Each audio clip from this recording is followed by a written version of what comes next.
आज के इस वीडियो में हम रिफ्लेक्टिव टीचिंग की बात करेंगे कि रिफ्लेक्टिव टीचिंग होती क्या है और इंक्लूसिव एजुकेशन में इसका क्या महत्व है। तो वीडियो को पूरा देखिए, आखिरी तक देखिए और लास्ट में कमेंट करके जरूर बताइएगा कि वीडियो आपको कैसी लगी। तो वीडियो को हम शुरू करते हैं।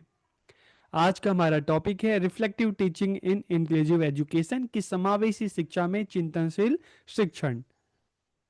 तो देखिए, जब हम रिफ्लेक्टिव टीचिंग की बात करते हैं ना, तो अब टीचिंग को रिफ्लेक्टिव क्यों कह रहे हैं। आप एक टीचर के तौर पर आप क्लास में गए, आपने बच्चों को पढ़ाया, आपने बच्चों को समझाया, तो आपने टॉपिक बच्चों को पढ़ा दिया, यहाँ तक आपकी रिस्पॉन्सिबिलिटी खत्म नहीं होती, बल्कि आपको ये भी पता करना है कि जो आपने पढ़ाया है क्या सच में वो बच्चों को समझ में आया है। क्या जो बच्चों की नीड थी, जो बच्चों का इंटरेस्ट था, उसको ध्यान में रखकर आपने बच्चों को सिखाया है। तो जब हम रिफ्लेक्टिव टीचिंग की बात करते हैं ना, तो टीचिंग का तो मतलब पढ़ाना होता है, लेकिन रिफ्लेक्टिव टीचिंग का मतलब है कि आपने पढ़ाया और पढ़ाने के बाद आपने इस चीज़ का पता लगाया कि आपने कितना बेहतर तरीके से पढ़ाया, क्या बच्चों को समझ में आया कि नहीं आया। तो हम कहेंगे रिफ्लेक्टिव कि आप अपने टीचिंग जो आपने की है उसको आप फिर रिफ्लेक्ट किस तरह से कर रहे हैं उसके बारे में आपको पता लगाना।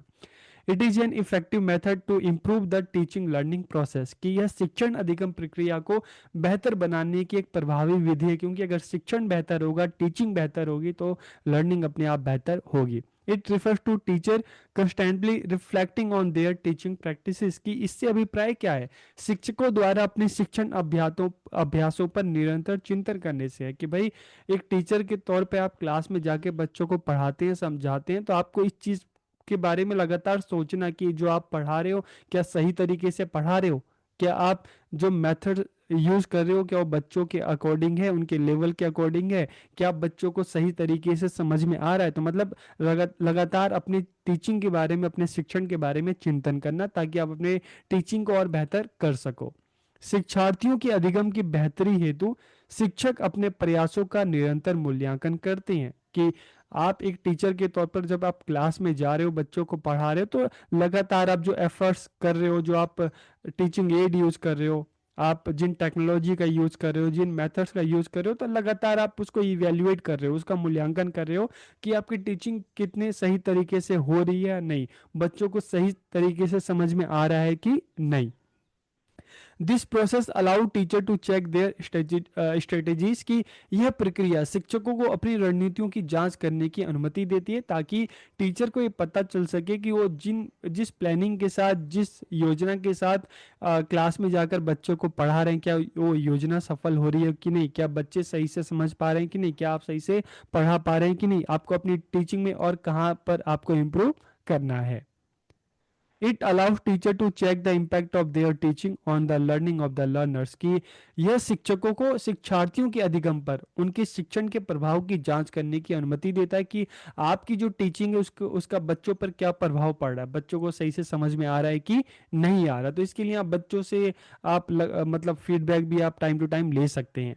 This give teacher a chance to improve their teaching skill, कि इससे शिक्षकों को अपने शिक्षण कौशल को बेहतर बनाने का मौका मिलता है। तो इसलिए अगर हम चाहते हैं कि हमारी टीचिंग रिफ्लेक्टिव हो, तो हमें हमेशा इस चीज़ की जांच करनी है कि हम जो पढ़ा रहे हैं क्या सही तरीके से पढ़ा रहे हैं, क्या बच्चों को सही तरीके से समझ में आ रहा है। तो आपको लगातार फीडबैक लेते रहना चाहिए।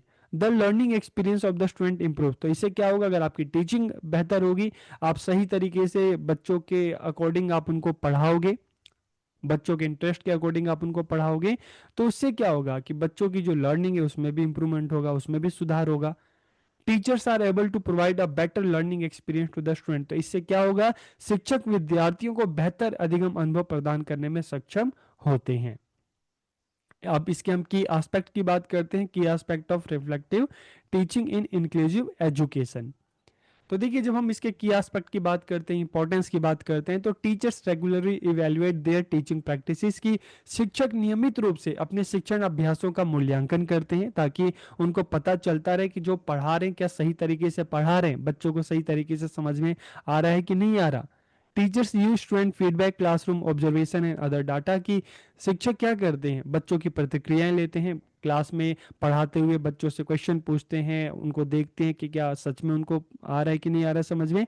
और अदर डाटा है कि जो बच्चों का एग्जाम होते हैं, जो उनके टेस्ट होते हैं, उसका जो रिजल्ट आता है उससे भी, क्योंकि अगर बच्चों का रिजल्ट बेहतर है तो उससे टीचर को लगेगा कि नहीं, हाँ मैं सही से पढ़ा रहा हूँ, टीचिंग लर्निंग सही डायरेक्शन में जा रही है। अगर मान लो बच्चों का रिजल्ट सही नहीं आ रहा तो मतलब टीचर जिस तरीकों से पढ़ा रहा है उसमें चेंज करने की जरूरत है।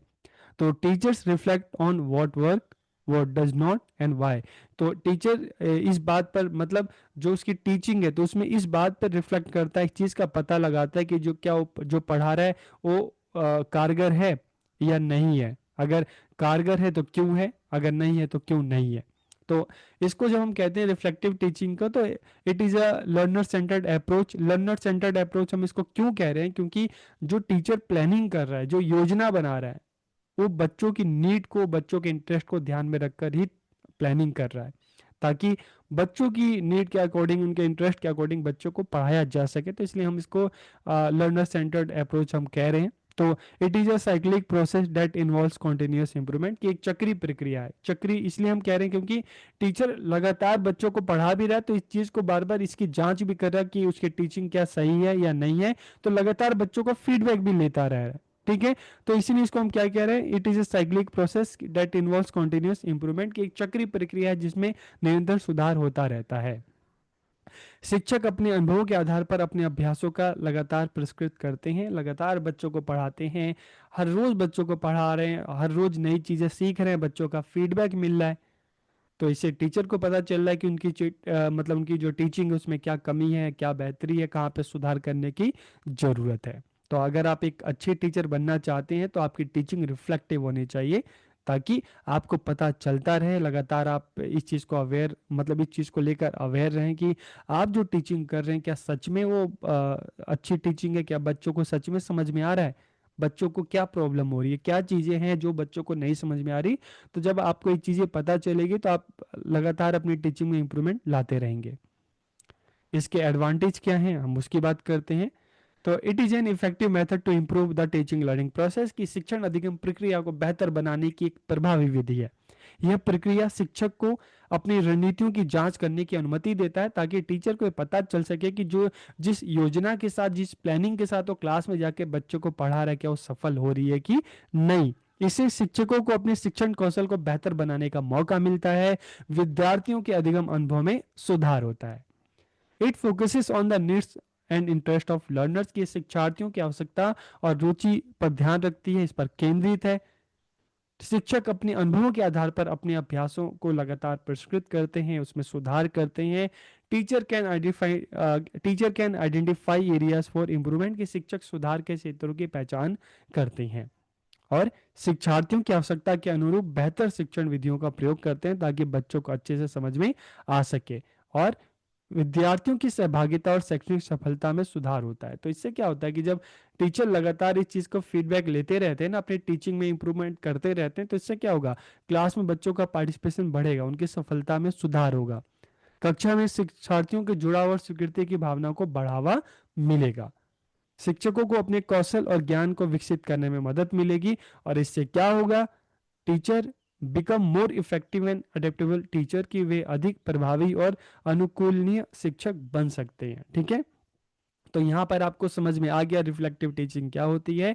अब जब आप रिफ्लेक्टिव टीचिंग को समझ में, मतलब समझ गए हैं, तो जब आप स्कूल में जाइएगा तो आपकी भी टीचिंग इस तरह से होनी चाहिए ताकि आपको लगातार फीडबैक मिलता रहे। जब आप लगातार आप बच्चों को पढ़ाएंगे, फीडबैक लेते रहेंगे ना, तो इससे आपको खुद की टीचिंग स्किल में और बेहतर, मतलब और इम्प्रूव करने का आपको मौका मिलेगा और आप एक अच्छे टीचर बनेंगे। तो वीडियो आपको कैसा लगा कमेंट करके जरूर बताइए। आप सबका बहुत बहुत धन्यवाद।